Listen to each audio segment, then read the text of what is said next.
ലൂക്കോസിൻ്റെ സുവിശേഷം 19-ാം അധ്യായത്തിൻ്റെ 32-ാം വാക്യം ഞാൻ വായിക്കാം. അയക്കപ്പെട്ടവർ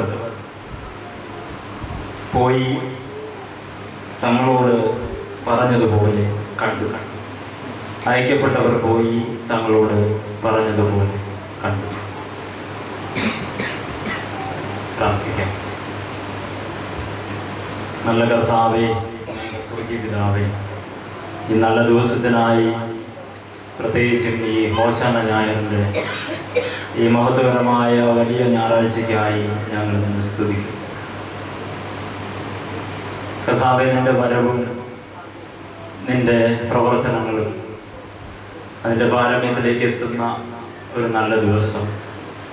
എന്തെങ്കിലും സന്ദേഹമുണ്ടായിരുന്നവർക്ക് അത് അവസാനിപ്പിച്ചു കൊടുത്ത മനോഹരമായ ദിവസം. ഇന്നലെ വരെ അല്പം പരിമിതമാക്കപ്പെട്ടിരുന്നതിനെ അല്പം ഉൾവലിഞ്ഞിരുന്ന ആ സത്യത്തെ മഹത്വകരമായി അങ്ങ് പ്രഘോഷിച്ച ഒരു ദിവസം. ഞങ്ങളുടെ ജീവിതത്തിൽ കർത്താവായി എഴുന്നള്ളി വരുന്ന കർത്താവിനെ സ്വീകരിക്കുന്ന, ഒരു പ്രാവശ്യം കൂടെ ഞങ്ങളുടെ രക്ഷയെ ധ്യാനിക്കുന്ന, ലോകത്തിലേക്ക് വന്ന മശിഹായെ ഞങ്ങൾ വരവേൽക്കുന്ന അനുഗ്രഹീതമായ കാഴ്ച നൂറ്റാണ്ടുകൾക്ക് മുമ്പ് നടന്നതിൻ്റെ സ്മരണയും അതിൻ്റെ ചാരിതാർത്ഥ്യവും അതിൻ്റെ അർത്ഥവും പൊരുളുമൊക്കെ ഞങ്ങൾ വീണ്ടും ഒരിക്കൽ കൂടെ ധ്യാനിക്കുമ്പോൾ എൻ്റെ ഈ അനുഗ്രഹീതമായ ശുശ്രൂഷയ്ക്ക് ചുമൽ കൊടുക്കുവാൻ ഞങ്ങളെയൊക്കെ ഈ രാവിലെ ഈ പരിവപ്പെടുത്തണമെന്ന് പ്രാർത്ഥിക്കുന്നു. ഞങ്ങൾ വായിച്ച തിരുവചന സത്യങ്ങൾക്കായി ഞങ്ങൾ നിന്നെ സ്തുതിക്കുന്നു. ഞങ്ങളത് മനസ്സിലാക്കുവാൻ, ഞങ്ങളതിനെ പുനരാവിഷ്കരിക്കുവാൻ, ജീവിതത്തിൽ അതിനെ അനുവർത്തിക്കുവാൻ ഞങ്ങളെ പകൽക്കാലം സഹായിക്കും. കൃപയാൽ ഞങ്ങൾ ഈ പുതിയ പ്രാർത്ഥന കേട്ടതിനായി സ്തോത്രം. യേശു ക്രിസ്തുവിന്റെ നാമത്തിൽ തന്നെ ആമേൻ. അഭിവന്ദ്യ തിരുമേനി, പ്രിയ അച്ഛന്മാർ, പ്രിയ സുവിശേഷകർ, പ്രേക്ഷകർ, ഇവിടെ ആയിരിക്കുന്ന പ്രിയപ്പെട്ട ദൈവജനമേ, നമ്മുടെ ജീവിതത്തിലെ ഈ കലണ്ടറിലെ എല്ലാ ദിവസവും ഏതെങ്കിലും തരത്തിൽ വിശേഷപ്പെട്ടതാണ്. പക്ഷേ ഈ ദിവസം അല്പം കൂടെ വിശിഷ്ടമാണ് എന്നുള്ളത് നിങ്ങൾക്ക് ഞാൻ പറയാതെ അറിയാം. വിശിഷ്ടമായത് എന്ന് പറയുമ്പോൾ അതിൻ്റെ അർത്ഥം അതിനെന്തെങ്കിലും പ്രത്യേക പേര് കൊണ്ടോ മഹിമ കൊണ്ടോ ഒന്നും അത് വേറിട്ട് നിൽക്കുന്ന ഒന്നല്ല. പകരം നമ്മളതിന് കൊടുക്കുന്ന ഗൗരവത്തിൻ്റെ അടിസ്ഥാനത്തിലാണ് അത് വിശിഷ്ടമാകുന്നത്. വലിയൊരു വാരത്തിലേക്കാണ് നാം പ്രവേശിക്കുന്നത്. വിശുദ്ധ വാരത്തിലേക്കാണ് നാം പ്രവേശിക്കുന്നത്. ഒരു ക്രിസ്ത്യാനിയുടെ അല്ലെങ്കിൽ ഒരു വിശ്വാസിയുടെ ജീവിതത്തിലെ ഏറ്റവും സ്മരണീയമായ കാലഘട്ടം, അല്പം കൂടെ പ്രാർത്ഥനാ നിർഭരമാകുന്ന കാലഘട്ടം. അത്തരത്തിലൊക്കെ ഈ ദിവസങ്ങൾക്ക് പ്രത്യേകതയുണ്ട് എന്നുള്ളത് നിങ്ങൾക്കറിയാം. സാധാരണ ക്രമീകരണം അനുസരിച്ച് ഇതൊരു 7-ാം ഞായറാണ്. ഈസ്റ്ററിന് തൊട്ട് തലേ ഞായറാണ്. ക്രിസ്തു ഒരു കഴുതക്കുട്ടിയുടെ പുറത്ത് വാഹനമേറി യെരുശലേമിലേക്ക് മഹത്വകരമായി പ്രവേശിക്കുന്നതിൻ്റെ സ്മരണ ക്രിസ്തീയ സഭ വീണ്ടും കൊണ്ടാടുന്ന ഒരു ശ്രേഷ്ഠമായ ദിനം എന്നാണ് ഈ ദിവസത്തെ നമ്മൾ സാധാരണയായി വിലയിരുത്താറുള്ളത്. ഈ ഒരു ചരിത്ര സംഭവത്തെ പുനരാവിഷ്കരിക്കുന്ന സമയത്ത്, അല്ലെങ്കിൽ അതിനെ സവിശേഷമായി ധ്യാനിക്കുന്ന സമയത്ത്, നമ്മുടെയൊക്കെ ഹൃദയങ്ങളിൽ സാധാരണ ഉണ്ടാകുന്ന വികാരത്തിന്റെ അപ്പുറത്തൊരു പൊലിമ ഈ സംഭവത്തിനുണ്ട് എന്നുള്ളത് നിങ്ങൾക്കറിയാം. ആ പൊലിമ എന്ന് പറയുന്നത് അത് ഒരു കേവലം സാന്ദർഭികമായിട്ടുണ്ടായ ഒരു ആഘോഷമോ ഒരു പ്രകടനമോ ഒരു ഘോഷയാത്രയോ ഒന്നുമല്ല. സാധാരണഗതിയിൽ നമുക്കൊക്കെ ഇന്നാളുകളിൽ സംഭവിക്കുന്ന ഒരു അപജയം, നമുക്ക് പരിചിതമായ ചില കാര്യങ്ങളുടെ അടിസ്ഥാനത്തിൽ ഇതിനെയൊക്കെ വിചിന്തനം ചെയ്യുവാനായിട്ടുള്ള ഒരു ശ്രമമാണ്. ഇന്ന് രാവിലെ ഇതുമായിട്ട് ബന്ധപ്പെട്ടുള്ള എൻ്റെ വായനയുടെ പുറത്ത് പോയപ്പോൾ ഒരു പ്രസംഗത്തിന്റെ തലക്കെട്ട് എന്നെ എഴുന്നള്ളത്തെന്നുള്ളത്. അപകടമൊന്നുമില്ല, പക്ഷെ ചില സൂചനകൾ അതിനകത്തുണ്ട്. ഇപ്പൊ ഏതെങ്കിലുമൊക്കെ പരിചിതമായിട്ടുള്ള ഭാവങ്ങളുടെ ചിന്തകളുടെ അടിസ്ഥാനത്തിൽ ഇതിനെ വിലയിരുത്തിയാൽ ഇതിന്റെ അർത്ഥവും പൊരുളും നമുക്ക് നഷ്ടപ്പെട്ടു പോകുവാനായിട്ട് സാധ്യതയുണ്ട്. അതുകൊണ്ട് പ്രാഥമികമായി വേദപുസ്തകത്തിൽ പുതിയ നിയമത്തിൽ നിറവേറപ്പെട്ട 300 പഴയ നിയമ പ്രവചനങ്ങളുണ്ട് ക്രിസ്തുവിന്റെ ജീവിതത്തിലൂടെ. ആ പ്രവചനങ്ങളുടെ വെളിച്ചത്തിൽ മാത്രം ഈ ഭാഗത്ത് നിങ്ങൾ കാണണം, ധ്യാനിക്കണമെന്ന് ഒരു ഓർമ്മപ്പെടുത്തൽ നടത്തി ഞാൻ വായിച്ച ഭാഗത്തേക്ക് ഈ രാവിലെ സമയം പ്രവേശിക്കുവാനായിട്ട് ആഗ്രഹിക്കുകയാണ്. സഖറിയ പ്രവാചകന്റെ പുസ്തകം 9-ാം അധ്യായം 9-ാം വാക്യമൊക്കെ 1-ാം പാഠം വായിച്ച് നിങ്ങൾ കേട്ടു എന്നുള്ളതാണ് എൻ്റെ വിചാരം. സങ്കീർത്തനങ്ങളുടെ പുസ്തകം 118-ന്റെ 25 മുതൽ 27 വരെയുള്ള വാക്യങ്ങളിലൊക്കെ സമാനമായ പരാമർശങ്ങൾ നമുക്ക് കാണാനായിട്ട് സാധിക്കും. അങ്ങനെ നിറവേറപ്പെട്ട പ്രവചനങ്ങളുടെ പട്ടികയിൽപ്പെടുത്താവുന്ന ഏറ്റവും ശ്രേഷ്ഠമായ ഒന്നാണ് ക്രിസ്തുവിന്റെ മഹത്വ പ്രവേശനം, യെരുശലേമിലേക്കുള്ള ഈ രാജകീയമായ എഴുന്നള്ളത്ത് എന്ന് നിങ്ങൾ ഈ രാവിലെ സമയം ഓർക്കണം. എന്നാൽ യഹൂദന്മാരെ സംബന്ധിച്ച്, യെരുശലേമിൽ ഉണ്ടായിരുന്ന മനുഷ്യരെ സംബന്ധിച്ച് അവര് പ്രതീക്ഷിച്ചിരുന്ന ഒരു ആഘോഷമല്ല ഇത്.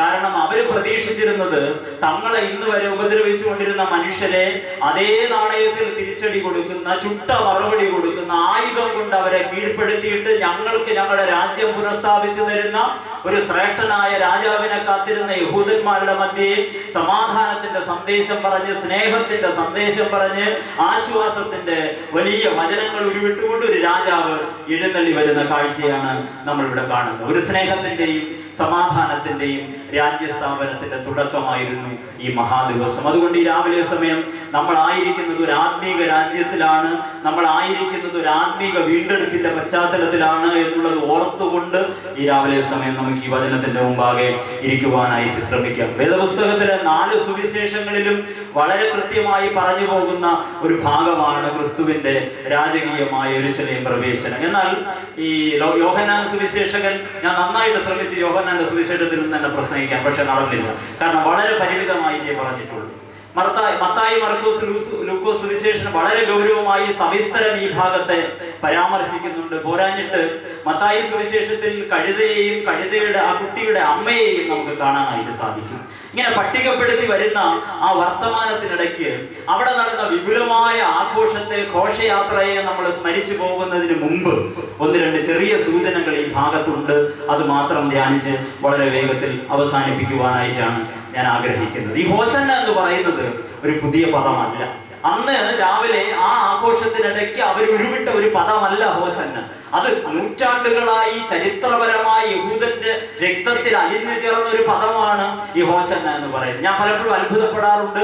ഇത്ര ആഴമുള്ള, ഇത്ര പൊരുളുള്ള, ഇത്ര ആത്മീക അർത്ഥമുള്ള ഈ വാക്ക് എന്തുകൊണ്ട് ഉച്ചത്തിൽ സ്തുതിക്കുന്ന മനുഷ്യർ പോലും ആവർത്തിക്കുന്നില്ല? കർത്താവേ ഞങ്ങളെ രക്ഷിക്കണമേ, കർത്താവേ ഞങ്ങൾക്ക് ശുഭത നൽകണമേ. നമ്മൾ ഈ അന്യഭാഷയൊക്കെ പറഞ്ഞ് ആരാധിക്കുന്ന മനുഷ്യരുണ്ടല്ലോ, അവർക്ക് എന്തെല്ലാം വാക്കുകളുണ്ടെന്ന്, എന്തെല്ലാം വാക്കുകൾ അവർ ഉപയോഗിക്കുന്നുണ്ട്. പക്ഷേ അവര് ഹല്ലേലൂയൊക്കെ ആവർത്തിച്ച് പറയുമ്പോഴും എന്തുകൊണ്ടോ നമ്മൾ തമസ്കരിക്കപ്പെട്ടു പോയ ഒരു വാക്കാണ് ഈ ഹോസന്ന. എന്നാൽ യഹൂദന്മാരുടെ ആരാധനാക്രമത്തിൽ നിരന്തരമായി കാണുന്ന ഒരു വാക്കാണ് ഈ ഹോസന്ന. ഇപ്പോൾ രക്ഷിക്കുക. അവര് നിത്യം പ്രതീക്ഷിച്ചിരുന്ന ഒരു മനുഷ്യനാണ് ഈ മശിഹ. ആ മശിഹയുടെ വരവിനെ ഇങ്ങനെ അവരൊരിക്കലും പ്രതീക്ഷിച്ചില്ല എന്നുള്ളതാണ് സത്യം. അതുകൊണ്ടുണ്ടായ ചില കൺഫ്യൂഷൻസ്, ചില സംശയങ്ങളാണ് ഈ ഭാഗത്ത് നമ്മൾ കാണിച്ച് മുന്നോട്ട് പോകാനായിട്ട് ആഗ്രഹിക്കുന്നത്. ഒരു കാര്യം മാത്രം അതിന്റെ കൂടെ ചേർത്ത് പറഞ്ഞ് ഞാൻ മുന്നോട്ട് പോകട്ടെ. ഇടയ്ക്കിടയ്ക്ക് ആരാധിക്കുമ്പോൾ ഈ വാക്ക് പറഞ്ഞു, ഹല്ലേലൂയ പറയുന്നതോടൊപ്പം, സ്തോത്രം പറയുന്നതോടൊപ്പം ഹോസന്ന പറയണം. കർത്താവേ ഞങ്ങളെ രക്ഷിക്കുക. ഇതൊരു ആഘോഷത്തിൻ്റെതാണ്, ഇതൊരു ആർപ്പിന്റെയാണ്, നമ്മുടെ രക്ഷയെ ധ്യാനിക്കുന്നതിന്റെയാണ്, ഞങ്ങൾക്കൊരു വീണ്ടെടുപ്പുകാരൻ ഉണ്ടെന്ന് നിരന്തരം സ്മരിക്കുന്നതിന്റെ, അതിനോട് നന്ദി പ്രകടിപ്പിക്കുന്നതിന്റെ സൂചനയാണ് ഈ ഹോസന്ന എന്ന് പറയുന്നത്. വായിച്ച ഭാഗത്ത് ലൂക്കോസിന്റെ സുവിശേഷം 19-ാം അധ്യായത്തിന്റെ 29-ാം വാക്യത്തിലൊക്കെ നമ്മൾ കാണുന്നത്, അവൻ ഒലിവുമലയരികെ ബേത്ഫാഗയ്ക്കും ബഥാന്യയ്ക്കും സമീപിച്ചപ്പോൾ ശിഷ്യന്മാരിൽ 2 പേരെ അയച്ചു. ഒരു പ്രത്യേക സ്ഥലത്തിന്റെ പരാമർശം അവിടെ കാണാൻ സാധിക്കും. 2 സ്ഥലത്തിന്റെ പരാമർശം കാണാൻ സാധിക്കും. ഒന്ന് ബഥാന്യയും, ഒന്ന് ബേത്ഫാഗയും. ബഥാന്യ എന്ന് പറഞ്ഞാൽ അപ്പത്തിന്റെ ഭവനം എന്ന് നിങ്ങൾക്കറിയാം. ബേത്ഫാഗ എന്ന് പറഞ്ഞാൽ പാകമാകാത്ത ഫലത്തിന്റെ ഭവനം എന്നൊക്കെ അർത്ഥമുണ്ട്. ഈ 2 സ്ഥലത്ത് നിന്നും കർത്താവ് സഞ്ചരിച്ച് മുന്നോട്ട് വരികയാണ്. ഈ വേദപുസ്തകത്തിന്റെ ഒരു ക്രമീകരണം ഈ 4 സുവിശേഷങ്ങളും വായിച്ചു വരുമ്പോൾ കർത്താവ് അവസാന ദിവസങ്ങളൊക്കെ എങ്ങനെ ചെലവഴിച്ചു എന്നുള്ളതിന്റെ ചിതറിയ ചിന്തകളൊക്കെ കാണാം. അതിനെ പെറുക്കി വെച്ച് നോക്കിയാൽ, അടുക്കി വെച്ച് നമ്മൾ ധ്യാനിച്ചാൽ നമുക്ക് ഇങ്ങനെ ഒരു സൂചനയിൽ, ഒരു അനുമാനത്തിൽ എത്താൻ പറ്റും. പകൽ അവൻ ദേവാലയത്തിൽ വന്ന് ഉപദേശിക്കും, രാത്രി അവൻ ഒലിവുമലയിൽ പോയി തങ്ങും. ചിലപ്പോഴെങ്കിലും ഒക്കെ അവൻ ബഥാനിയിലെ ലാസറിന്റെ ഭവനത്തിലേക്ക് മടങ്ങാറുണ്ട്. ഈ രാത്രിയിൽ അവൻ തങ്ങിയത് ഒലിവുമലയിലാണ്. ഒലിവുമലയിൽ നിന്ന് താഴേക്ക് ഇറങ്ങി വീണ്ടും നഗരത്തിലേക്ക് വരികയാണ്, യെരുശലേം ദേവാലയത്തിലേക്ക് വരികയാണ്. അവിടെ വന്നിരുന്നിട്ട് കർത്താവ് ചെയ്യുന്നത്, ദേവാലയത്തിന്റെ ഏതെങ്കിലും ഒരു കോണിൽ അവൻ ചെന്നിരിക്കും, വിജാതിയർക്കുള്ള സ്ഥലത്ത് ഇരിക്കും.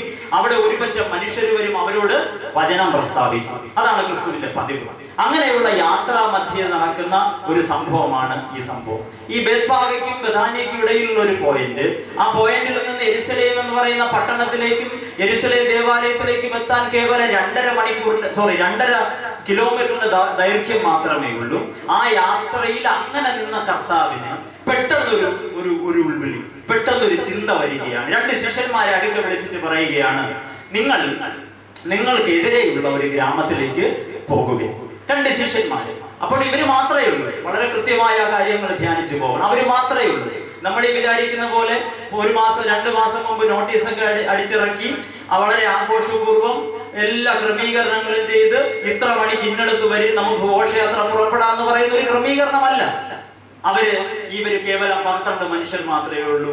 അവര് മാത്രമുണ്ടായിരുന്ന ആ ദിവസത്തിൽ കർത്താവ് പൊടുന്നനവേ ഒരു തീരുമാനമെടുക്കുകയാണ്, നിങ്ങൾ അപ്പുറത്തെ ഗ്രാമത്തിലേക്ക് പോകുക. വേദപുസ്തകത്തിൽ ആ സൂചന അങ്ങനെ എടുക്കാൻ പാടുണ്ടോ എന്ന് എനിക്ക് അറിയില്ല. പക്ഷേ വേദപുസ്തകത്തിൽ എഴുതിയിരിക്കുന്നത് ഇങ്ങനെയാണ്, നിങ്ങൾക്ക് എതിരെയുള്ള ഒരു ഗ്രാമത്തിൽ പോകുക. ദൈവത്തിന് സ്തോത്രം. നിങ്ങൾക്ക് എതിരെയുള്ള ഒരു ഗ്രാമത്തിൽ പോകുക. 2 സൂചനകൾ നമുക്ക് അവിടെ നിന്ന് എടുക്കാം. മാനുഷികമായി എടുക്കുന്നതാണ്, ആത്മീകമൊന്നുമല്ല. എതിരെയുള്ള ഗ്രാമം എന്താ അർത്ഥം? ഒരർത്ഥം എന്ന് പറയുന്നത് ഓപ്പോസിറ്റ് നിൽക്കുന്ന ഗ്രാമം. വേറൊരർത്ഥം, വാച്യാർത്ഥം എടുത്താൽ എനിക്ക് എതിരെയുള്ള ഗ്രാമം എന്ന് പറഞ്ഞാൽ അതിന്റെ അർത്ഥം എന്നോട് ഇതുവരെ അത്ര താല്പര്യം കാണിച്ചിട്ടില്ലാത്ത, എനിക്ക് വിരോധികളായിട്ടുള്ള, എനിക്ക് ഗുണങ്ങളൊന്നും കിട്ടാത്ത, എനിക്ക് യാതൊരു സാങ്കത്യവും ഇല്ലാത്ത ഒരു ഗ്രാമം. ഇംഗ്ലീഷിൽ വളരെ കൃത്യമായിട്ട് എഴുതിയിട്ടുണ്ട്, ദ വില്ലേജ് ഹഡ് എന്നുള്ളത് മുംബൈയുള്ള ഗ്രാമം എന്ന അർത്ഥം. എന്നാൽ മലയാള വേദപുസ്തകത്തിൽ ബിഷപ്പ് ജെറോമിന്റെ ട്രാൻസ്ലേഷനിൽ നിന്ന് എടുത്തിട്ടുള്ളതാണ് ഈ വേദപുസ്തകം. അതുകൊണ്ട് അവിടെ എതിരെയുള്ള ഗ്രാമം എന്നാണ് പറയുന്നത്. അതിൽ നിന്ന് ചില സത്യങ്ങളൊക്കെ നമുക്ക് കണ്ടെത്താൻ സാധിക്കും. വിശദമായി പറയാൻ സമയമില്ലാത്തതുകൊണ്ട് ഞാൻ പറഞ്ഞു പോകട്ടെ. ഈ ശുശ്രൂഷയോട് ഇന്നുവരെ താല്പര്യം കാണിക്കാത്ത, അല്ലെങ്കിൽ ഈ ശുശ്രൂഷയോട് ഇന്നുവരെ യാതൊരു ആഭിമുഖ്യവും പ്രകടിപ്പിച്ചിട്ടില്ലാത്ത, യാതൊരു തരത്തിലും ക്രിസ്തുവിന്റെ ശുശ്രൂഷയുടെ പരിസരത്ത് പോലും വന്നിട്ടില്ലാത്ത ഒരു ഗ്രാമത്തിലേക്ക് തന്റെ 2 ശിഷ്യന്മാരെ അയച്ചിട്ട് പറയാൻ, നിങ്ങൾക്കെതിരെയുള്ള ഗ്രാമത്തിലേക്ക് ചെല്ലുവിൻ. നിങ്ങൾക്കെതിരെയുള്ള ഗ്രാമത്തിലേക്ക് ചെല്ലുവിൻ. എന്താ ഹോശന്നയുടെ സൂചന? എത്ര ലക്ഷം മനുഷ്യരുണ്ടായിരുന്നു അവിടെ? വരാൻ പോകുന്നത് പെരുന്നാളാണ്. ലോകത്തിന്റെ ഏത് കോണിൽ നിന്നും യഹൂദന്മാർ അവിടെ എത്തും. അങ്ങനെ 10,000 ലക്ഷക്കണക്കിന് മനുഷ്യരുണ്ടായിരുന്ന ഒരു പ്രദേശം, ആഘോഷത്തിന്റെ തിമിർപ്പിലായിരിക്കുന്ന ഒരു പ്രദേശം, കർത്താവ് ഒരു അൺയൂഷ്വൽ സെലക്ഷൻ നടത്തുകയാണ്. നിങ്ങൾക്കെതിരെയുള്ള ഒരു ഗ്രാമത്തിലേക്ക് പോകും. യെരുശലേം പട്ടണത്തിൽ, ആ യഹൂദ്യ ദേശത്ത് ഈ കഴുതകൾക്ക് യാതൊരു ക്ഷാമവുമില്ല. അവിടെ സുലഭമായി കാണുന്ന മൃഗമാണ്. പക്ഷെ അവൻ പർട്ടിക്കുലർ ആയിട്ട് ഒരു സ്ഥലത്തേക്ക് അയക്കുന്നു. ആ സ്ഥലത്തിന് രസകരമായി പേരില്ല. തൊട്ടു മുമ്പേ 2 സ്ഥലത്തിന്റെ പേര് പറയുന്നുമുണ്ട്. കർത്താവ് എതിരെയുള്ള ഒരു ഗ്രാമത്തിലേക്ക് അയച്ചു. ഈ രാവിലെ സമയം ദൈവത്തിന്റെ സന്നിധിയിൽ നിങ്ങൾക്ക് വിരോധമായിരിക്കുന്നതിന്, നിങ്ങൾക്ക് ഗുണമില്ലാതിരിക്കുന്നതിന്, നിങ്ങൾക്ക് അവിടെ നിന്ന് യാതൊരു സാധ്യതയും കൽപ്പിക്കാതിരിക്കുന്നതിന് അവിടെ നിന്ന് അഴിച്ചു കൊണ്ടുവരുവാനായി ദൈവത്തിന് ഇഷ്ടം തോന്നുന്നതിന്റെ പേരാണ് ഈ ഹോശന്ന എന്ന് പറയും. നിങ്ങളുടെ രക്ഷയുടെ ഉറവിടം, നിങ്ങളുടെ രക്ഷയുടെ അടിസ്ഥാനം, നിങ്ങൾ രക്ഷിക്കപ്പെട്ടിരിക്കുന്നത് ഇതിന്റെയൊക്കെ മാനദണ്ഡത്തിലാണ്. ഒരു കഴിവുമില്ലാതിരുന്നവരെ, ഒരു യോഗ്യതയും ഇല്ലാതിരുന്നതിനെ ദൈവം ഇങ്ങനെ വളരെ അപ്രതീക്ഷിതമായി സെലക്ട് ചെയ്ത് കൊണ്ടുവന്നതിന്റെ പേരാണ് ഹോശന്ന എന്ന് പറയുന്നത്. ഞാൻ വളരെ വേഗത്തിൽ മുന്നോട്ട് പറഞ്ഞു പോകട്ടെ. ഇന്നലെ അവരെ കർത്താവിന് ഒരു സവിശേഷത ഉണ്ടായിരുന്നത്, അവന് ഏതെങ്കിലും ഒരു അത്ഭുതം ചെയ്തു കഴിഞ്ഞാൽ മനുഷ്യരോട് പറയും, നിങ്ങൾ ആരോടും പറയരുത്, നിങ്ങൾ ആരോടും മിണ്ടരുത്. ദേവാലയത്തിൽ പോയി പുരോഹിതനെ കാണിക്കുക, വീട്ടിൽ പോയി ഇതിന്റെ കാര്യങ്ങൾ ചെയ്യുക, ആരോടും പറയണ്ട. പക്ഷെ ഇവിടെ കർത്താവിന് ഒരു മാറ്റം വരികയാണ്. അത് മാനുഷികമായിട്ട് ഞാൻ ചിന്തിക്കുന്നതാണ്. ഈ പള്ളിയിൽ VBS കൺവെൻഷനും ഒക്കെ നടക്കുന്ന സമയത്ത് സ്വാഭാവികമായിട്ട് അച്ഛൻ ചെയ്യുന്ന ഒരു പരിപാടിയുണ്ട്. വെള്ളം കൊടുക്കുന്നവരുടെ, ഫുഡ് കൊടുക്കുന്നവരുടെ ഒരു ലിസ്റ്റ് തയ്യാറാക്കാനായിട്ട് പേഴ്സണലി ചോദിച്ചാൽ മതി ആ കാര്യം നടക്കും. പക്ഷെ അച്ഛൻ മനഃപൂർവ്വം ചെയ്യും. ഇവിടുത്തെ കാര്യമല്ല, എല്ലാ പള്ളിയിലും അങ്ങനെ. അതുകൊണ്ട് നിങ്ങളിങ്ങനെ ഗൗരവമായിട്ട് വന്നിരിക്കുന്നത്. അച്ഛൻ എന്ത് ചെയ്യും? സ്റ്റേജിൽ നിന്ന് വിളിച്ച് പറയും. അങ്ങനെ സ്വാഭാവികമായിട്ട് യേശുദാസ് ഉപദേശി പറയും, ഞാൻ ബുധനാഴ്ച കൊടുക്കാം. പിന്നെ ഒഴിയാൻ പറ്റുമോ? പറ്റൂല. അങ്ങനെ പലരും പറയും. ഞാനൊരു ഉദാഹരണം പറഞ്ഞതാണ്. ഇനിയിപ്പോ VBS ഒന്നും ഇല്ല, വെള്ളവും കൊടുക്കണ്ട. ഈ മുന്നോട്ടുള്ള യാത്രയിൽ താൻ ഏറ്റെടുക്കാൻ പോകുന്ന സഹനത്തിന്റെ ആ ഒരു വലിയ മല എന്താണെന്ന് ആർക്ക് മനസ്സിലായി? ക്രിസ്തുവിന് മനസ്സിലായി. ആ സഹനത്തിന്റെ മലയിൽ നിന്ന് ഒഴിവാകാനായിട്ടുള്ള ഒരു പ്രേരണ മാനുഷികമായിട്ട് യേശുവിനുണ്ട്. എന്റെ വ്യാഖ്യാനമാണ്, നിങ്ങൾ അത് എടുക്കണമെന്നൊന്നും ഞാൻ നിർബന്ധിക്കുന്നു. ഒരു മനുഷ്യൻ ഒരു രാത്രിയിൽ താൻ പിറ്റേ പ്രഭാതത്തിൽ നേരിടുന്ന വലിയ ദുരിതത്തെ ഓർത്ത് വിയർപ്പ് രക്തമാകുന്ന തരത്തിൽ മാനസിക സംഘർഷം അനുഭവിച്ചിട്ടുണ്ടെങ്കിൽ അവൻ അതിൽ നിന്ന് ഒഴിയാനുള്ള സാധ്യതയും പ്രേരണയും. അങ്ങനെ എങ്ങാനും എനിക്ക് സംഭവിച്ചു പോകരുത് എന്നുള്ളതിന്റെ ഒരു ഒരു ഒരു ഒരു എന്താ പറയുന്ന മുന്നൊരുക്കം കർത്താവ് അവിടെ നടത്തുന്നത്. ഞാൻ ഒരിക്കലും ഇതിൽ നിന്ന് ഒഴിയാനായിട്ട് പാടില്ല. ഇതാ ഞാൻ നിങ്ങളുടെ രക്ഷകനാണ്, ഞാൻ പീഡകൾ ഏൽക്കുന്ന മശീഹയാണ്, നിങ്ങളുടെ വിമോചകനാണെന്ന് ഉറക്കെ ദേശത്തിന് കാണിച്ചു കൊടുത്തിട്ട് ആര് തെറ്റിയാലും യേശുവിന് തെറ്റാനായിട്ട് സാധ്യതയില്ല, വാക്ക് മാറ്റാനായിട്ട് പറ്റില്ല. അവൻ തന്നെ ആ കൂട്ടിനകത്ത് അടയ്ക്കുവാനായിട്ട് സ്വയം ഏൽപ്പിച്ചു കൊടുക്കുകയാണ്. ഇത്രയും ലൗഡായി പ്രഖ്യാപിച്ചതിനെ ഇനിയും അവന് തിരിച്ചെടുക്കാൻ സാധിക്കില്ല. കർത്താവ് സ്വയം തന്നെ ഏൽപ്പിച്ചു കൊടുക്കണം. ഞാൻ ആ ഭാഗം വിശദീകരിക്കുന്നില്ല, മുന്നോട്ട് പോകട്ടെ. ഇന്നലെ വരെ നിശബ്ദമായി പ്രഘോഷിച്ചതിനെ ഇന്ന് ഉറക്ക പ്രഘോഷിക്കുവാനായിട്ട് കർത്താവ് തീരുമാനിച്ചതിന്റെ പേരാണ് ഈ ഹോശന്ന എന്ന് പറയുന്നത്. നിങ്ങൾക്കെതിരെയുള്ള ഗ്രാമം, അവിടെ കെട്ടിയിട്ട കഴുത, ആ കഴുതയുടെ കുട്ടി, ഇതാണ് നമ്മുടെ മുമ്പിലുള്ള അടയാളം. മുന്നോട്ട് വരുന്ന സമയത്ത് ആ ഭാഗം വായിച്ചു വരുന്ന അതിന്റെ ഏറ്റവും അവസാനം ഇങ്ങനെ നമുക്ക് പറഞ്ഞ് അവസാനിപ്പിച്ചിട്ട് മുന്നോട്ട് പോകുവാനായിട്ട് സാധിക്കും. നിങ്ങളുടെ ആത്മീയതയുടെ ആവിഷ്കാരങ്ങൾ അല്പം കൂടെ ലളിതമായിരിക്കട്ടെ. നിങ്ങളുടെ ആത്മീയതയുടെ പ്രഘോഷണങ്ങൾ അല്പം കൂടെ ലളിതമായിരിക്കട്ടെ. നമ്മുടെ കൺവെൻഷനുകൾ, നമ്മുടെ കൂട്ടായ്മകൾ, നമ്മുടെ ആലയങ്ങൾ, നമ്മുടെ ശുശ്രൂഷകൾ അല്പം കൂടെ ലളിതമാകണം എന്ന് കർത്താവ് ആഗ്രഹിക്കുന്നുണ്ട് എന്നുള്ളൊരു സൂചന കൂടെ ഈ ഭാഗത്ത് നമുക്ക് കാണാനായിട്ട് സാധിക്കും. ഇന്നലെ വരെ അവന് ശാന്തമായി പ്രഘോഷിച്ചതിനെ ഇന്ന് അവൻ ഉച്ചത്തിൽ പ്രഘോഷിക്കുവാനായിട്ട് തയ്യാറാക്കുകയാണ്. മുന്നോട്ട് വരുന്ന സമയത്ത് അവിടെ നമുക്ക് കാണാൻ സാധിക്കുന്നത് കർത്താവ് ഒരു സൂചന നൽകി രണ്ട് ശിഷ്യന്മാരെ പറഞ്ഞയക്കുകയാണ്. നിങ്ങൾ എതിരെയുള്ള ഗ്രാമത്തിൽ ചെല്ലുവിൻ, അവിടെ നിങ്ങൾ ചെല്ലുമ്പോൾ ഒരു കഴുതയെയും അതിന്റെ കുട്ടിയെയും മരത്തിൽ കെട്ടിയിരിക്കുന്നതായിട്ട് കാണാൻ സാധിക്കും. നിങ്ങൾ എപ്പോഴെങ്കിലും ധ്യാനിച്ചിട്ടുണ്ടോ?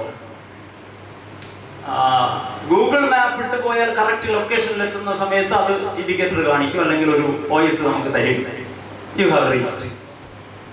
നല്ലതാണ്. ശിഷ്യന്മാരെ എത്ര പരതി കാണും? അങ്ങനെയാണോ? അല്ല, ഒരിക്കലും അവര് വഴിതെറ്റിയില്ല. അവര് കറക്റ്റ് ഈ ഗൂഗിൾ മാപ്പ് അവരെ ഗൈഡ് ചെയ്ത് കൊണ്ടുപോകുന്ന പോലെ ഈ മരത്തിന്റെ മുമ്പാകെ അരെത്തി ഈ ശിഷ്യന്മാര് എത്തി. എന്റെ അത്ഭുതം, എന്റെ ചിന്ത,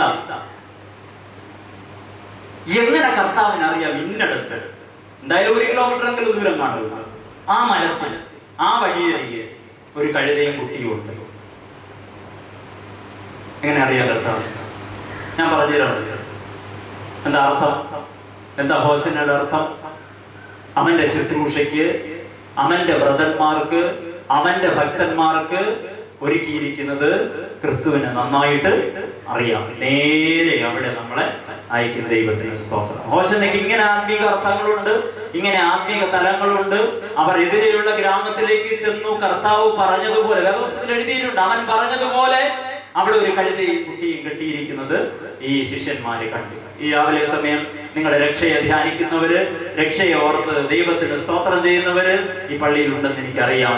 നിങ്ങളോട് ദൈവത്തിന്റെ സന്ദേശം ഇതാണ്: നിങ്ങളുടെ രക്ഷയെ നിങ്ങളുടെ കൺമുമ്പിൽ അവൻ കാണിച്ചു തരും. അവരെ അയക്കപ്പെട്ടവർ പോയി അവൻ പറഞ്ഞതുപോലെ കണ്ടു. ദൈവത്തിന് സ്തോത്രം. അയക്കപ്പെട്ടവർ പോയി അവൻ പറഞ്ഞതുപോലെ കണ്ടു എന്നുള്ളതാണ് ഈ രാവിലത്തെ നമ്മുടെ വിശ്വാസവും നമ്മുടെ ഉറപ്പും. നമ്മുടെ ദൈവം അവന്റെ വാഗ്ദാനങ്ങളെ പാലിക്കുന്നവനാണ്. അവൻ പറഞ്ഞതിന് യാതൊരു മാറ്റവും വരുവാനായിട്ട് സാധ്യതയില്ല. ആ യാത്ര അങ്ങനെ പ്രോഗ്രസ് ആവുകയാണ്, അങ്ങനെ പുരോഗമിക്കുകയാണ്. ശിഷ്യന്മാരെ പോയി. എന്തിനാ ശിഷ്യന്മാരെ പറഞ്ഞു വിട്ടത്? ഒറ്റ വാക്കിൽ നിങ്ങൾക്ക് ഉത്തരം പറയാൻ പറ്റും. എന്തിനാണ് ഈ ശിഷ്യന്മാരെ കർത്താവ് പറഞ്ഞു വിട്ടത്? എന്ത് ചെയ്യാനാണ് കർത്താവ് ആവശ്യപ്പെട്ടത്? എന്ത് ചെയ്യാനാണ് കർത്താവ് ആവശ്യപ്പെട്ടത്? നിങ്ങൾ പറയില്ല, എനിക്കറിയില്ല. മോഷ്ടിക്കാനാണ് അല്ലേ? ആണോ? കർത്താവ് എന്തിനാ അവരെ വിട്ടത്?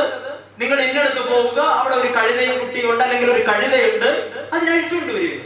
അതെന്താ അതിന്റെ ആ പ്രവൃത്തി എന്ന് പറയും? നമ്മള് മോഷ്ടിക്കുക അല്ലേ? ഞാൻ അങ്ങനെയാണ് മനസ്സിലാക്കുന്നത്. ആരെങ്കിലും ചോദിച്ചാൽ വേണം, അത്ര തന്നെ. കർത്താവ് അവരോട് ആവശ്യപ്പെട്ടു. ഞാൻ അതിന്റെ വേറൊരു അർത്ഥം ഒന്നും പറയാനായിട്ട് ആഗ്രഹിക്കുന്നില്ല. ഒരു നിമിഷം ഈ ശിഷ്യന്മാർ നിന്ന് ആലോചിച്ചെങ്കിൽ, ഒന്ന് ഇരുത്തി ചിന്തിച്ചെങ്കിൽ ശിഷ്യന്മാര് പോകും.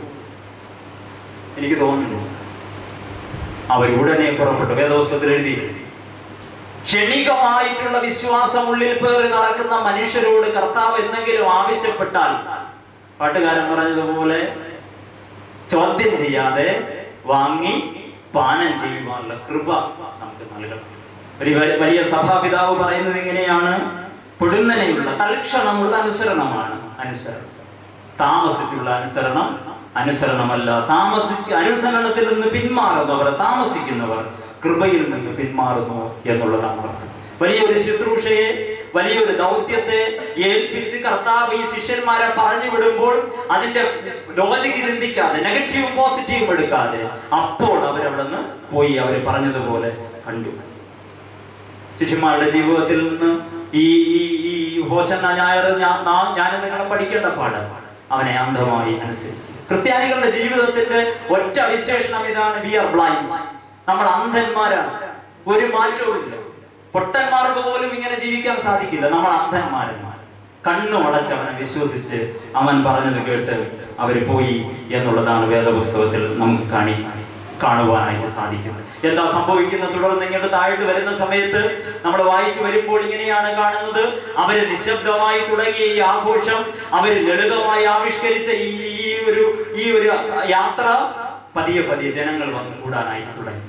നിങ്ങളുടെ വിശ്വാസത്തിന്റെ ആവിഷ്കാരങ്ങൾ ലളിതമാകുമ്പോൾ, നിങ്ങളുടെ വിശ്വാസത്തിന്റെ ആഘോഷങ്ങൾ നിശബ്ദമായിരിക്കുമ്പോൾ, അതിനെ ഏറ്റവും ഉച്ചത്തിലും ഏറ്റവും മനോഹരമാക്കുവാനായിട്ട് ദൈവത്തിന് സാധിക്കും. അവര് പ്ലാൻ ചെയ്തതല്ല, അവര് നോട്ടീസ് അടിച്ച് വിതരണം ചെയ്തതല്ല. പകരം അവര് സ്വാഭാവികമായി ഇറങ്ങി തിരിച്ച യാത്രയെ വഴിമധ്യേ വെച്ച് വേറൊന്നാക്കി മാറ്റുവാൻ, വേറൊരു കളറാക്കി മാറ്റുവാൻ, വേറൊരു രൂപത്തിലും ഭാവത്തിലുമാക്കി മാറ്റുവാൻ എന്റെ കർത്താവിന് സാധിച്ചു എന്നുള്ളതാണ് ഈ രാവിലെ സമയം നമ്മൾ ധ്യാനിക്കേണ്ടത്. എന്ത് എന്ത് എന്ത് ലാളിത്യത്തിന്റെ അടയാളമാണ് ഈ നോമ്പ് കാലത്ത് നമുക്കുള്ളത്. എളുപ്പത്തിൽ പറ്റിപ്പോകുന്ന ഒരു അപകടം, മുട്ട ഉപേക്ഷിച്ചു. ഉപേക്ഷിച്ചല്ല കേട്ടോ, ഉപേക്ഷിച്ചെങ്കിൽ സന്തോഷമായിരുന്നു. വേണ്ടാന്ന് വെച്ചു. ഇറച്ചിയും വേണ്ടാന്ന് വെച്ചു. ചൂടാണ്, ഉപേക്ഷിക്കുന്ന വേണ്ടാന്ന് വയ്ക്കുന്നത് നല്ലതല്ല. ഏതൊരു ജീവിക്കും ഒരു ഒരു ഒരു ഒരു റിഫ്രഷിംഗ് പീരീഡ് ഏതൊരു ജീവിക്കും. അങ്ങനെ വിശദമാക്കാനായിട്ട് ഞാൻ ആഗ്രഹിക്കുന്നില്ല. ഒരു മാസമൊക്കെ ഒന്ന് എല്ലാത്തിലും നിന്ന് വിഡ്രോ ചെയ്ത് നിന്നാൽ അത് നമ്മളെ റിജുവനേറ്റ് ചെയ്യും. അല്പം കൂടെ നമ്മെ ഒന്ന് പുനർജീവിപ്പിക്കും. അതിനകത്ത് തർക്കമൊന്നുമില്ല, നല്ലതാണ്. അപ്പൊ അത്തരത്തിൽ നോക്കിയാൽ നോമ്പ് നല്ലതാണ്. പക്ഷെ ഞാൻ ചോദിക്കുന്നത്, നിങ്ങളുടെ ആന്തരിക സത്തയ്ക്ക് ഘടനാപരമായിട്ട് നിങ്ങൾക്ക് എന്ത് സാധിച്ചു? എന്ത് മാറ്റം നിങ്ങൾക്ക് വരുത്തി? കുറച്ച് ദിവസം ഇറച്ചി ഉപേക്ഷിച്ച് വെച്ചിരുന്നത് നല്ലത് തന്നെ. നിങ്ങൾക്ക് ആന്തരികമായി എന്ത് മാറ്റം വന്നു? ഘടനാപരമായി ഏത് ലാളിത്യത്തിന്റെ ഭാവത്തിലേക്ക് നിങ്ങൾ ഇറങ്ങി? സത്താപരമായി, ഗുണപരമായി നിങ്ങൾക്ക് എന്ത് മാറ്റം സംഭവിച്ചു? ഒരു ദിവസം വയ്യാതായി ആശുപത്രി പോയപ്പോ ഡോക്ടർ പറഞ്ഞു, ഇനി പഞ്ചസാര കഴിച്ചാൽ നീ ചത്തു. നിർത്തി. അപ്പോഴും നിർത്തി. പിന്നെ ഒരു ആലോചനയുടെ ആവശ്യമില്ല. എന്താണ് നോമ്പ്? എന്താണ് ഈ വിശുദ്ധ വാരം? നിങ്ങളുടെ ആന്തരിക ഭാവത്തിൽ എന്താണ് നിങ്ങൾക്ക് മാറ്റം വരുത്തുവാനായിട്ട് സാധിച്ചത്? ഇവിടെ വലിയൊരു സത്യം ക്രിസ്തു വിളിച്ചു പറയുകയാണ്: നിശബ്ദമായും ആഘോഷിക്കാം. ആഘോഷം ഒന്ന് കേൾക്കുമ്പോൾ തന്നെ ലൗഡ് എന്നാണ് നമ്മുടെ അർത്ഥം. അവിടെ ശാന്തമായി നിശബ്ദമായി ആഘോഷിക്കുകയാണ്. എന്നാൽ കാര്യങ്ങളൊക്കെ അവിടെ നിന്ന് മുന്നോട്ട് വരുന്ന സമയത്ത് നമുക്ക് കാണുവാനായിട്ട് സാധിക്കുന്നത് വളരെ വിപുലമായി മാറുന്നതായിട്ട് നമുക്ക് കാണുവാനായിട്ട് സാധിക്കും. വേദപുസ്തകത്തിൽ ഇങ്ങനെയാണ് ആ ഭാഗത്ത് നമ്മൾ വായിക്കുന്നത്. താഴോട്ട് വരുന്ന സമയത്ത് 37-ാം വാക്യം അവരിങ്ങനെയാണ്: അവൻ ഒലിവുമലയുടെ ഇറക്കത്തിനടുത്തപ്പോൾ ശിഷ്യന്മാരുടെ കൂട്ടമെല്ലാം തങ്ങൾ കണ്ട സകല വീര്യപ്രവൃത്തികളെയും കുറിച്ച് സന്തോഷിച്ച് അത്യുച്ചത്തിൽ ദൈവത്തെ പുകഴ്ത്തി. ദൈവത്തിന് സ്തോത്രം. വീട്ടിൽ പോയി ആ ഭാഗം ഒന്നുകൂടെ ആവർത്തിച്ച് വായിക്കണം. നേരത്തെ നമ്മൾ കണ്ടു, ഐക്യപ്പെട്ടവർ പോയി തങ്ങളോട് അറിയിച്ചതുപോലെ കണ്ടു. ഇവിടെ വേറൊരു ഭാഗം അതേ വാക്ക് ആവർത്തിക്കുന്നുണ്ട് സുവിശേഷകൻ. എന്താണ് വാക്ക്? അവർ കണ്ട സകല വീര്യപ്രവൃത്തികളെയും കുറിച്ച് ദൈവത്തിന് സ്തോത്രം. എനിക്ക് ഭയങ്കര സന്തോഷം തോന്നി ആ ഭാഗം മനസ്സിൽ. എനിക്ക് ലഭിച്ച നന്മകളെ പറ്റിയല്ല, എനിക്ക് ലഭിച്ച അനുഗ്രഹങ്ങളെ പറ്റിയല്ല, എന്റെ ജീവിതത്തിൽ സംഭവിച്ച നന്മകളെ ചൊല്ലിയല്ല, ഞാൻ കണ്ട വീര്യപ്രവൃത്തികൾ, അതായത് മറ്റൊരുവന്റെ ജീവിതത്തിൽ സംഭവിച്ച അത്ഭുതങ്ങൾ പോലും ധ്യാനിച്ച് ആ ഒലിവുമലയുടെ ഇറക്കത്തിനടുത്തപ്പോൾ അവര് സ്വതവേ എന്ത് ചെയ്തു? സ്തുതിച്ചു തുടങ്ങി. ദൈവത്തിന് സ്തോത്രം. ഈ രാവിലെ സമയം നമ്മൾ കണ്ട നന്മകൾ, നമുക്ക് ലഭിച്ച കൃപകൾ, ദൈവം നമ്മുടെയും സമീപത്തുള്ളവരുടെയും നമ്മുടെ സഭയുടെയും നമ്മുടെ വ്യക്തിപരമായും അറിവുള്ളതും അറിവില്ലാത്തടത്തുമായി ചെയ്ത അനേക നന്മകളെ ധ്യാനിച്ചുകൊണ്ട് ഈ ശുശ്രൂഷ മധ്യേ നിങ്ങൾക്കായിരിക്കാൻ സാധിക്കുന്നുണ്ടെങ്കിൽ നിങ്ങളുടെ ജീവിതത്തിൽ ഹോശന്നയുടെ അനുഭവമുണ്ട് എന്ന് ഞാൻ ഈ രാവിലെ സമയം പറയും. നന്ദിയുടെ സ്തോത്രത്തിന്റെ ഒരു വലിയ ഓർമ്മയാണ് ഈ ഹോശന്ന എന്ന് പറയുന്നത്. ലഭിച്ച നന്മകളെ മറന്നു പോകുന്നവർക്ക്, ലഭിച്ച നന്മകളെ വിട്ടുകളയുന്നവർക്ക്, പിന്നിട്ട വഴികളെ മറന്നു പോകുന്നവർക്കുള്ളതല്ല ഹോശന്ന. പകരം നിരന്തരമായി ധ്യാനിക്കുന്നവർക്കുള്ളതാണ് ഈ ഹോശന്ന എന്ന് പറയുന്നത്. ഉള്ളിൽ നന്മയില്ലാതെ പോയ മനുഷ്യരുണ്ട്. ഉള്ളിൽ അവര് യാത്ര ചെയ്ത് ഏറെ ദൂരം പിന്നിട്ടപ്പോൾ ഞാൻ എന്തോ ആണ്, ഞാൻ എങ്ങനെയോ ആയി, എന്തൊക്കെ ആയി എന്ന് തോന്നുന്ന ചില മനുഷ്യരുണ്ട്. അവരുടെ ശാന്തമായി ഓർക്കുകയാണ്. ഇടയ്ക്കിടയ്ക്ക് ഇറക്കത്തിൽ വരുമ്പോൾ, ഇടയ്ക്കിടയ്ക്ക് കാല് വഴുതാൻ സാധ്യതയുള്ള സ്ഥലത്തെത്തുമ്പോൾ അവിടെ നിന്ന് ഉറപ്പിച്ച് നിന്നിട്ട് ഇതുവരെ കണ്ട അത്ഭുതങ്ങളെ ഒന്ന് ധ്യാനിക്കണം. മുന്നോട്ട് പോകാനുള്ള ബലം കിട്ടും, മുന്നോട്ട് പോകാനുള്ള ആ ഒരു ശക്തി കിട്ടും. ഈ ദൈവിക സ്മരണകളുടെ ഈ വലിയ പെരുമ്പറമുഴക്കം നമ്മുടെ ഉള്ളിൽ ഉണ്ടാകട്ടെ എന്ന് ഞാൻ ആഗ്രഹിക്കുകയും പ്രാർത്ഥിക്കുകയും ചെയ്യുകയാണ്. കർത്താവ് ഇങ്ങനെ മുന്നോട്ട് പോകുന്ന സമയത്ത് അവരറിയാതെ ആർപ്പ് വിളിക്കുന്നത് നമുക്ക് കാണുവാനായിട്ട് സാധിക്കും. സാധാരണ നമ്മൾ കഴിഞ്ഞ കുറേ നാളുകളായിട്ട്, കുറേ വർഷങ്ങളായിട്ട് ശുശ്രൂഷയിലുള്ളവർക്കൊക്കെ അറിയാം, പ്രാർത്ഥനയ്ക്ക് വിളിക്കും. വീട് വെച്ചതിൻ്റെ ഓർമ്മ, കാറ് മേടിച്ചതിൻ്റെ ഓർമ്മ, കല്യാണം കഴിച്ചതിൻ്റെ ഓർമ്മ, പിള്ളേരുണ്ടായതിൻ്റെ ഓർമ്മ, ഓർമ്മകളുടെ ഈ ദിനങ്ങൾ പട്ടികപ്പെടുത്തി നമ്മൾ പ്രാർത്ഥന വയ്ക്കും.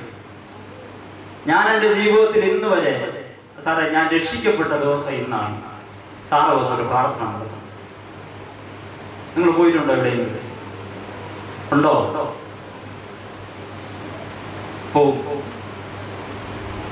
നിങ്ങളുടെ രക്ഷയെ നിങ്ങളെ ധ്യാനിക്കുന്ന, അവൻ ആരെന്നോർത്ത് അവന് നന്ദി പറയുന്ന, ഇവനാണ് എന്റെ വീണ്ടെടുപ്പുകാരനെന്ന് ഓർക്കുന്ന, ധ്യാനിക്കുന്ന ഒരു മഹാദിവസത്തിന്റെ പേരാണ് ഹോശന്ന. ആരെങ്കിലുമൊക്കെ എന്നെ ഇനി വിളിക്കും എന്നാണ് എൻ്റെ ചിന്ത. സാറേ ഞാൻ രക്ഷിക്കപ്പെട്ട ദിവസം ഇന്നാണ്, പ്രാർത്ഥന ചെയ്യണം. ഹോശന്ന അവൻ ഒലിവുമലയുടെ ഇറക്കത്തിനടുത്തപ്പോൾ അവൻ ചെയ്ത സകല വീര്യപ്രവൃത്തികളെ സ്മരിച്ചുകൊണ്ട് അവൻ ദൈവത്തെ സ്തുതിച്ചു. രാവിലെ സമയം ഉയർത്താൻ യോഗ്യനായ, സ്തുതിക്കാൻ യോഗ്യനായ, നമ്മുടെ രക്ഷയ്ക്ക് നിദാനമായ, ആരാധിപ്പാൻ യോഗ്യനായ ഒരു കർത്താവിനെയാണ് ഈ രാവിലെ സമയം നമ്മൾ ആരാധിക്കുന്നതെന്ന് ഓർത്ത് ദൈവത്തിന് നിങ്ങൾ സ്തോത്രം ചെയ്യണം. നമ്മുടെ നാട്ടിലൊക്കെ പണ്ട് ആൾക്കാർ ഗൾഫിലും അമേരിക്കയിലൊക്കെ പോകുമായിരുന്നു. നിവൃത്തിയുള്ളവരൊക്കെ കാറ് വിളിച്ച് പോകും, ചിലരൊക്കെ KSRTC ബസ്സിൽ എയർപോർട്ടിൽ പോകും. നമ്മുടെ കർത്താവ് അങ്ങനെയായിരുന്നു. KSRTC ബസ്സിൽ ഗൾഫിൽ പോയ ഒരു മനുഷ്യന്റെ പേരാണ് കർത്താവ്. ഗൾഫിലല്ല, എയർപോർട്ടിൽ പോകും. അത്രയും ചിന്തിച്ചാൽ മതിയായിരുന്നു. അത്രയും ലളിതമായ അർത്ഥമേ ഉള്ളൂ. മുന്നോട്ട് വരുന്ന സമയത്ത് ഒരു സൂചന കൂടെ പറഞ്ഞ് ഞാൻ വളരെ വേഗത്തിൽ എൻ്റെ വാക്കുകളെ അവസാനിപ്പിക്കും. അവരിങ്ങനെ പോകുന്ന സമയത്ത് അത് പോരെ, ആ ധ്യാനം പോരെ, ആ സ്തോത്രം പോരെ, കർത്താവിനെ സ്വീകരിക്കാം. എങ്ങനെ സ്വീകരിക്കാം? അപ്പോൾ എന്തുണ്ട് കയ്യിൽ? അവരെടുത്തിരുന്ന കുപ്പായങ്ങളെ, ഇട്ടിരുന്ന മേൽക്കുപ്പായങ്ങളെ ഊരി കർത്താവിൻ്റെ സന്നിധിയിൽ സമർപ്പിക്കുക. ഞാൻ ഈ രാവിലെ സമയം ദൈവത്തിന് സ്തോത്രം ചെയ്തുകൊണ്ട് നിങ്ങളെ ഓർമ്മിപ്പിച്ച് ഞാൻ അവസാനിപ്പിക്കട്ടെ. അഴിഞ്ഞു വീഴുന്ന മേലാടകളാണ് ഹോശന്നയുടെ ലക്ഷ്യം. കോപമാകാം, അമിത സ്നേഹമാകാം, വാശിയാകാം, എന്തോ ആകട്ടെ. ഞാൻ വ്യക്തി പേരൊന്നും ഇങ്ങനെ ഓരോന്നാലും പിൻ പോയിന്റ് ചെയ്ത് പറയാൻ ആഗ്രഹിക്കുന്നു. ഏതോ ഒരു മേലാണ് അഴിഞ്ഞു വീഴാൻ, ഏതോ ഒരു പുറംകുപ്പായങ്ങളിൽ നിന്ന് പോകേണ്ടതായിട്ട്, ചില കൊമ്പുകളെ നിങ്ങൾ വെട്ടിമാറ്റേണ്ടതുണ്ട്, ചിലതിനെ ക്രിസ്തുവിന്റെ പാദാന്തികെ സമർപ്പിക്കേണ്ടതുണ്ട്. എന്താണ് ചെയ്യാൻ സാധിക്കുന്നത് നിങ്ങൾ തന്നെ വിലയിരുത്തുക. അഹന്ത നിറഞ്ഞ് തലയുയർത്തി നിൽക്കുന്ന ചില ചില്ലകളെ നമുക്ക് വെട്ടിമാറ്റാം.